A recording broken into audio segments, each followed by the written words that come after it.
What's this review on?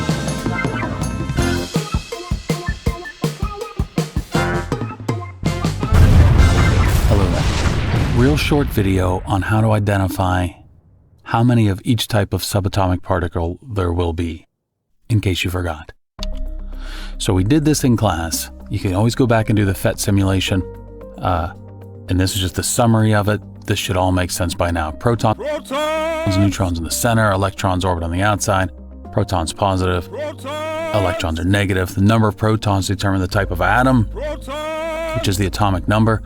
Ions will come back to later, but they're atoms with a charge. These are important here. Charge of an atom, protons minus electrons. Protons are positive, electrons are negative. Together they get the charge.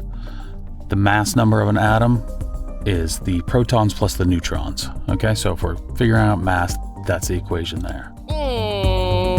Neutron. Unless given a charge, atoms are neutral, okay? And in that case, if they were neutral, they'd have the same number of protons as electrons. There's something called isotopes, which we'll get to later as well, but atoms of the same element can have different mass numbers because of the different neutrons. You can never change the protons because that'll change the element. If this is a whole bunch of too many words here, don't even worry about it. We're kind of repeating some things. I'm really just saying positively charged protons, uncharged neutrons. Protons and neutrons are about the same size. Electrons are much smaller. So we say they're massless, and we're only pointing that out so that maybe you'll remember. It has nothing to do with the mass. Only the protons and the neutrons will go into the mass. Electrons are very important for the charge because they're a -1. Protons are a +1. So that's all summarized here. Protons, electrons, neutrons, positive, negative, neutral, +1, -1, 0.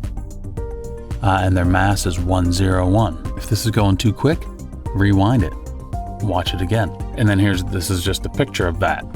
Protons and neutrons in the center there. You can see the protons are the green ones because they're positive. Electrons are the negative ones orbiting in the electron cloud. So what we did in class was something like this. Look at this. Tried to fill this chart in. So this is where it all came together, and some people it got difficult. So if you're going to fill these spaces in, here's some things you need to know. Number of protons is equal to the atomic number. Number of neutrons is the mass number, the average mass, minus the atomic number, which we find on the periodic table. If you don't know the number of neutrons. And we get this because protons plus neutrons is equal to the atomic mass, right? In the center, it's protons and neutrons. Electrons don't even matter because they're so small. It's just the protons and the neutrons that gives us the mass. If you want to just get the neutrons and you have the mass and the atomic number, then you can just say mass number minus the atomic number. Number of electrons will be protons minus electrons because protons are positive, electrons are negative. Said in class a bunch of times that maybe you don't even need to do this little mathematical equation. Most times they're going to be so close to each other that you can just look at them and see there's 2 more protons than there is electrons, so it's going to be positive by 2, right? If there were more electrons, it would be negative by however many more electrons there are. If they're the same number, then it's a 0 charge, right? If it was 7 protons, 7 electrons, 7 minus 7, 0, no charge. All right, so then you look on the periodic table. In this case of this one that we're trying to solve, the very first one is hydrogen. So there's hydrogen right there, and we can see that its atomic number is 1, so that tells us how many protons there are. Your periodic table won't have all these numbers in there, but you'll be able to round it to 1. This one has the range of them. Usually they'll be given the average or the most common of the isotopes, which are different versions of hydrogen. So it'll round to 1, and it'll be something like this. So you look at that little square, there's the atomic number, which is our number of protons. There's H for hydrogen.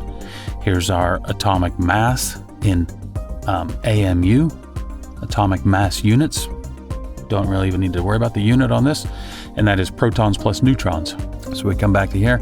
The first one's done for us already, and this is all true. So in this case, actually, so this one has given us a mass number of 2.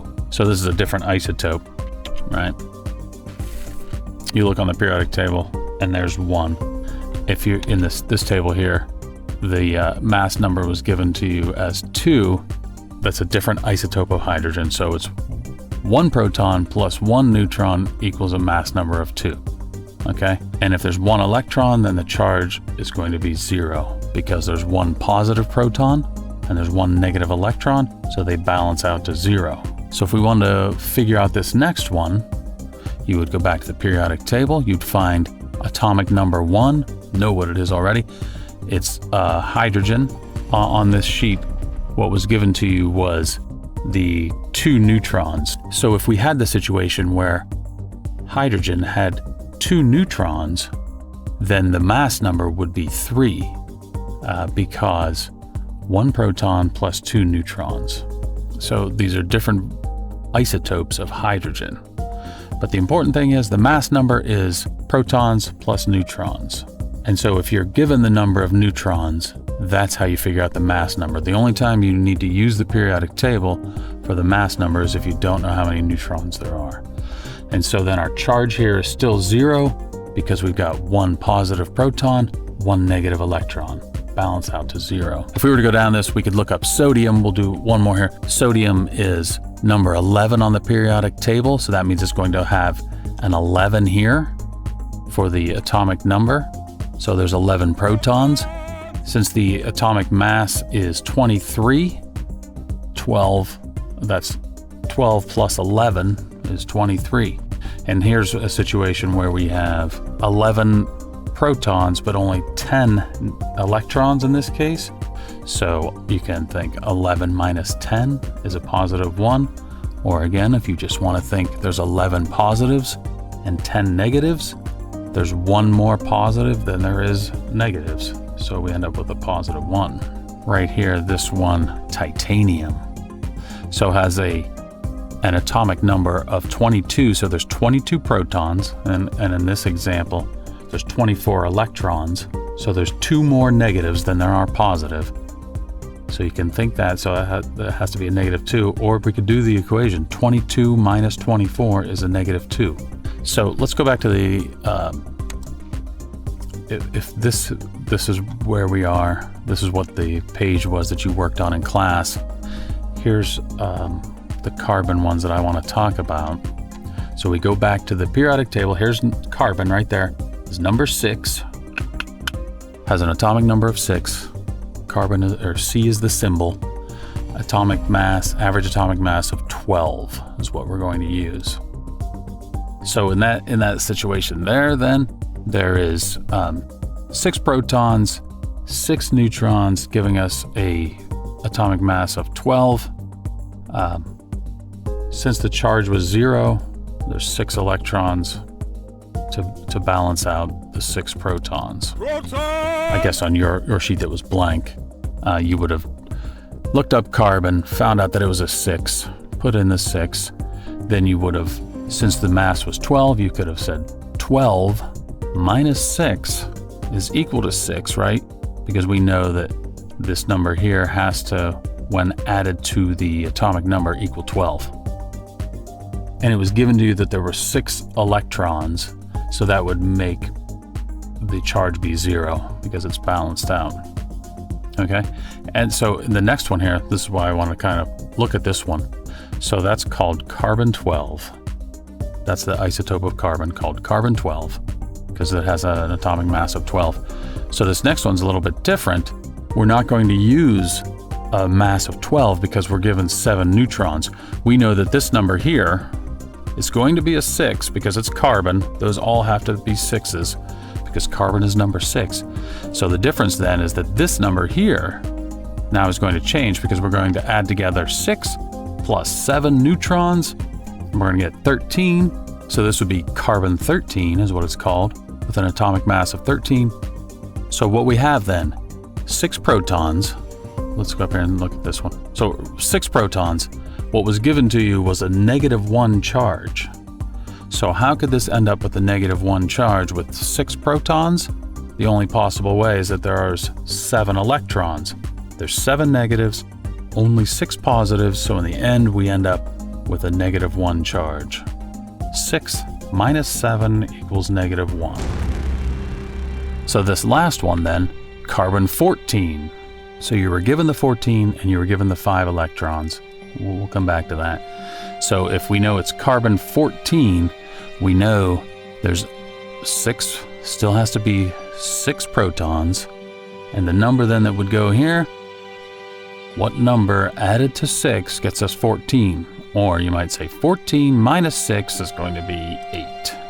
And so if there's 5 electrons, if there's only 5 electrons in this case, and 6 protons, 6 minus 5 equals 1. Or again, 6 positives, 5 negatives. There's 1 more positive than there is negative, so it's a positive 1. That's all there is to that. Fluorine! Protons!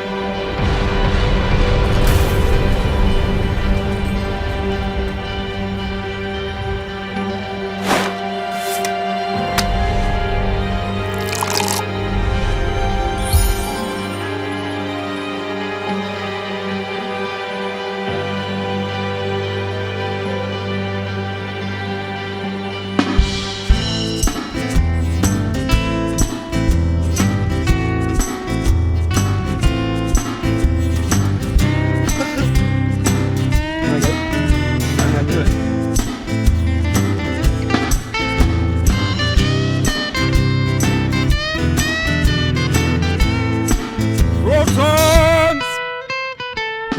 Baby, can't you see? Calling. Guy like you should wear a warning. Dangerous. Falling. Oh, yeah!